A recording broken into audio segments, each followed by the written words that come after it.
बिस्मिल्लाहिर्रहमानिर्रहीम। मैं हूं मुबशर मीर, कराची एडिटर्स क्लब के लेक्चर सीरीज़ प्रोग्राम के साथ। नाज़रीन, पहले भी कराची एडिटर्स क्लब के जो लेक्चर्स हमने रिकॉर्ड किए, आपके सामने पेश किए और अभी भी हमारी साइट पे मौजूद हैं।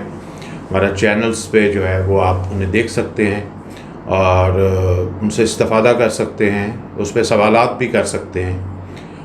आज का जो टॉपिक है वो भी एक पाकिस्तान की सोसाइटी का एक बहुत बड़ा मसला है।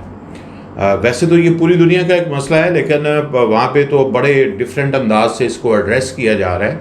लेकिन पाकिस्तानी सोसाइटी में इसको बाज़ दफ़ा रूटीन मैटर समझ लिया गया है कि हाँ ये तो होता है, जैसे हमने उसको एक्सेप्ट कर लिया। और वो है कॉन्फ्लिक्ट ऑफ इंटरेस्ट, मफादात का टकराव। मफादात के टकराव के हवाले से अगर हम बात करूं तो मेरा ख्याल है जो इससे जो अकरबा परवरी जन्म लेती है उसकी निशानदेही कायद आज़म मोहम्मद अली जिन्ना ने अपने शुरू के खुतबात में भी की थी कि ये चीज़ें और करप्शन हमारे लिए जो हैं वो ज़हर कातिल है।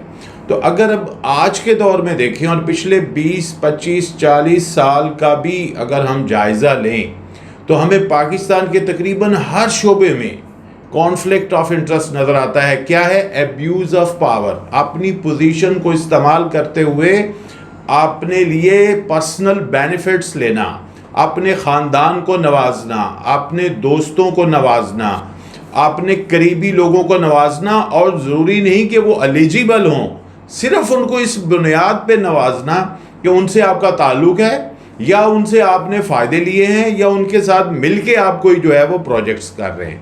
तो ये इसकी मुख्तसर तारीफ़ है। इसके साथ अगर हम देखें तो सबसे पहले मैं बात करूंगा पाकिस्तान की पार्लियामेंट।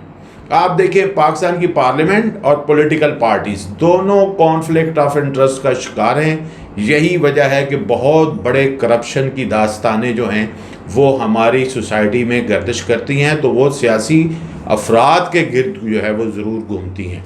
पार्लियामेंट में सियासी पार्टियों में आप देखें तो सियासी पार्टियों के अंदर सियासी पार्टियों के जो सरकर्दा लोग हैं उनके सरबराह भी और सरकर्दा लोग भी अपने भाइयों को, बेटों को, बेटियों को, बहुओं को जो बहुत ही उनके करीब हैं और जो बाज़ दफ़ा खूनी रिश्ते हैं उनको वो ज़्यादा मौका देते हैं, उनको ज़्यादा पोजीशनें देते हैं। अभी पीपल्स पार्टी की पोजीशन आप देख लें, इसीलिए मौरूसी सियासत जो है वो हमारी मुआशरे की जान नहीं छोड़ रही।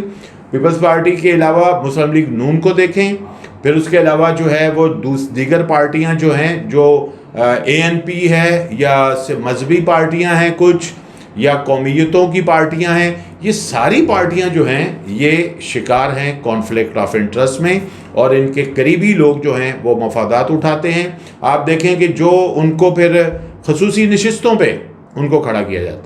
खसूसी नशिस्तें जो हैं वो भी अपने ख़ानदान के अफराद को दी जाती हैं। जो बहुत से एलिजिबल पॉलिटिकल वर्कर होते हैं वो मुंह देखते रह जाते हैं, और घर वाले जो हैं वो बग़ैर यानी कि बहुत बड़ी अहलियत होते हुए भी इस्तिफ़ादा करते हैं। फिर उसके बाद हम देखते हैं कि ब्यूरोक्रेसी में भी यही कुछ हो रहा है। हम देखते हैं कि बाज़ दफ़ा जो बहुत सीनियर ब्यूरोक्रेट्स हैं उनके बच्चे जो हैं वो अचानक पता चलता है कि वो भी मुकाबले के इम्तिहान में पास होके और कहाँ से कहाँ पहुँच गए हैं, और अब उनको भी बड़ी अच्छी अच्छी पोस्टिंग मिल रही हैं। तो फिर जो एक ताल्लुक़ इस नौइयत का होता है तो उनको अपॉइंटमेंट्स के साथ साथ पोस्टिंग भी अच्छी मिलती हैं। फिर हमने देखा है कि बहुत से हमें मिलिट्री ब्यूरोक्रेसी में भी ऐसे वाक़यात नज़र आते हैं कि अगरचे बहुत ज़्यादा वहाँ पे बताया जाता है कि एकेडमी में जाने के लिए बहुत सख्त जो है वो उसके रूल्स रेगुलेशंस हैं, उनके ऊपर बड़ी वो सिलेक्शन का सिलसिला बहुत सख्त है, लेकिन इवन देन ऐसी स्टोरीज मुआशरे में मौजूद हैं। और फिर उसके बाद जो सबसे ज़्यादा असर नज़र आता है कि पोस्टिंग कहाँ पे मिली है, कहाँ कहाँ बेहतर पोस्टिंग किसको कहा जाता है, और वो पोस्टिंग जिससे मफादात कम होते हैं, जैसे फ़ॉरेन पोस्टिंग को एक इतनी बड़ी ओब्लाइजमेंट तस्वर किया जाता है और वो आसानी से नहीं मिलती। उसके लिए भी लोग जो हैं वो बड़े तगोदो करते हैं। और फिर उसके बाद मिलिट्री से सिविल में आने का, उसके ऊपर भी मेरिट जो है वो बहुत कम देखा जाता है। वहाँ पे भी ताल्लुकात इस्तेमाल होते हैं, वहाँ भी कॉन्फ्लिक्ट ऑफ इंटरेस्ट आता है।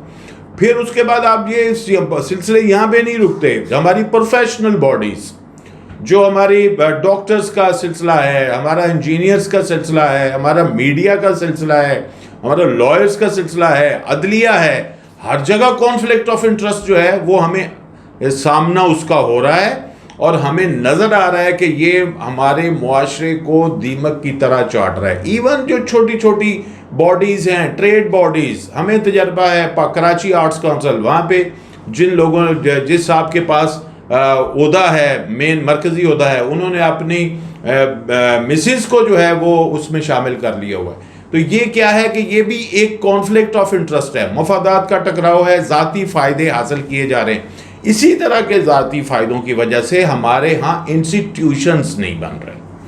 انسٹیٹیوشنز نہ بننے کی بنیادی وجہ یہ ہے کہ جہاں پہ میرٹ کو کل کیا جاتا ہے۔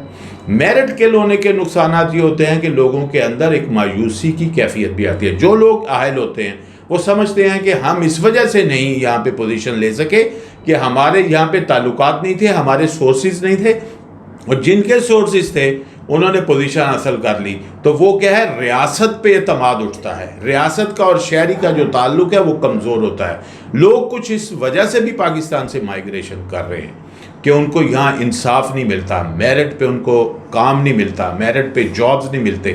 پھر آپ دیکھیں کہ گورنمنٹ سیکٹر ہو کے اندر جو ہے جو کانٹریکٹ ملتے ہیں ان کی کیا نوعیت ہوتی ہے۔ جتنی نیب میں، ایف آئی اے میں، کورٹس میں کیسز ہیں، آپ ان کو اسٹڈی کریں گے، اس کے پیچھے آپ کو ایسی سٹوریز ملیں گی۔ کارپوریٹ سیکٹر بھی اس کا بری طرح جو ہے وہ متاثر ہوا ہے۔ کارپوریٹ سیکٹر میں تو بہت زیادہ کھلے عام اب یہ کام ہو رہا ہے کہ گروپس کی شکل میں لوگ جو ہیں وہ استحصال کر رہے ہیں۔ جو کوئی ان کی لابی کا حصہ بنتا ہے وہ اپوائنٹمنٹ بھی لے سکتا ہے، وہ اچھی پوزیشن پہ بھی بیٹھ سکتا ہے، اور آگے وہ بڑھنے کے بھی اس کے لیے امکانات ہیں، یعنی کہ اس کے بینیفٹس جو ہیں وہ بڑھ جاتے ہیں۔ تو لہذا کارپوریٹ سیکٹر کے اندر جو یہ چیز آئی ہے اس نے بھی کارپوریٹ سیکٹر کے وہ جو امیج تھا اس کو خراب کیا ہے۔ ابھی ہمارے سامنے بہت سی کرپشن کی جو داستانیں رقم ہو رہی ہیں، اور اس کے اوپر ہمارے ہاں بہت سے میڈیا کے لوگ جو ہیں اس پہ کام کرتے ہیں، چیزیں سامنے آتی ہیں، سپریم کورٹ میں اس کی گونج سنائی دیتی ہے۔ اس سب چیزوں کے پیچھے کیا ہے؟ ان سب چیزوں کے پیچھے مفادات ہیں، اور مفادات بھی کس طرح حاصل کیے جا رہے ہیں کہ پاور جس کے پاس ہے وہ اس کو گریب کرنے کی کوشش کر رہا ہے، وہ غلط طریقے سے زمینوں پہ قبضے بھی کر رہے ہیں اور پیسے کو بھی اسی طرح استعمال کر رہے ہیں، اور پھر اگر کرائم ہو جاتا ہے تو وہ اس کرائم کو چھپایا بھی جاتا ہے۔ وہاں پہ پھر وہی تعلقات جو ہیں وہ کام کرتے ہیں، وہاں پہ پھر انصاف کے تقاضے پورے نہیں ہوتے۔ لہٰذا یہ ایک ایسا ناسور ہے جو پاکستانی سوسائٹی کو اب بری طرح جکڑے ہوئے ہے۔ اس کے لیے جو ہے قانون سازی اپنی جگہ پہ، لیکن اس کے لیے ایتھکس جو ہے وہ سب سے اہم ہے۔ مثلا آپ یہ دیکھیں کہ کچھ لوگ کیا ہیں کہ ایک جنرل الیکشن میں ہارتے ہیں تو ان کو خصوصی نشست کے اوپر خواتین کو یا کوئی دوسری سیٹوں کے اوپر یا سینٹ کے اندر ان کو جو ہے وہ پوزیشن دے دی جاتی ہے، اگرچہ ان کو ایک بڑے پیمانے پر جو ہے وہ عوام نے پسند نہیں کیا یا ان کو ووٹ نہیں کیا، لیکن ان کو جو ہے ان کے اثر رسوخ یا ان کی فائنانسنگ کی وجہ سے کہ وہ پارٹی کے لیے بہت بڑے ڈونر ہیں، ان کو پھر وہ جگہ دے دی جاتی ہے۔ اس وقت بھی گورنمنٹ کے اندر ایسی مثالیں موجود ہیں، صوبائی حکومتوں میں بھی ایسی مثالیں موجود ہیں، اور وفاقی حکومت میں بھی مثالیں موجود ہیں کہ وہ لوگ جو الیکٹ نہیں ہوئے عوام کے ووٹ سے، ان کو بڑے بڑے فنڈز کے اوپر جو ہے وہ نگران بنا دیا گیا ہے، اور ماضی کی گورنمنٹس میں بھی ایسا ہوا تھا، پھر کورٹ میں جو ہے وہ لوگ گئے تھے اور ان کو جو ہے وہ پیچھے ہٹنا پڑا تھا۔ لہٰذا یہ ایک ایسی صورتحال کی طرف ہمارے معاشرے کے اندر موجود ہے کہ اگر ہم نے اس کو ایڈریس نہ کیا تو ہماری جو نوجوان نسل ہے خاص طور پر وہ اس سے بہت بری طرح متاثر ہو رہی ہے۔ وہ لوگ جو میرٹ پہ آگے آنے کی خواہش رکھتے ہیں اور وہ لوگ جو اپنی صلاحیتوں کو آزمانے کی خواہش رکھتے ہیں، ان کے لیے دروازے جو ہیں اگر اس وجہ سے بند ہو جاتے ہیں کہ وہاں پر ایسے بااثر لوگ جو ہیں وہ موجود ہیں جن تک ان کی رسائی نہیں ہو سکتی، یا ان کے لیے وہ کوئی بینیفٹس نہیں دے سکتے، ان کو فائدے نہیں دے سکتے، تو اس کا وہ شکار ہوتے ہیں، اور معاشرہ ہمارا اور ہمارا کنٹری جو ہے ایک اچھے دماغ سے محروم ہو جاتا ہے، وہ لوگ ملک چھوڑ کے بھی چلے جاتے ہیں۔ ہمیں اپنے ٹیلنٹ کو بچانا ہے، ہمیں اپنے اس سرمایہ کو بچانا ہے، تو حکومت اور دیگر جو وہ لوگ جو اہم عہدوں پر بیٹھے ہیں انہیں سوچنا پڑے گا کہ ہم کانفلکٹ آف انٹرسٹ کا شکار ہوئے بغیر میرٹ کو ترجیح دیں اور ٹیلنٹ کو پروموٹ کریں۔ اللہ حافظ۔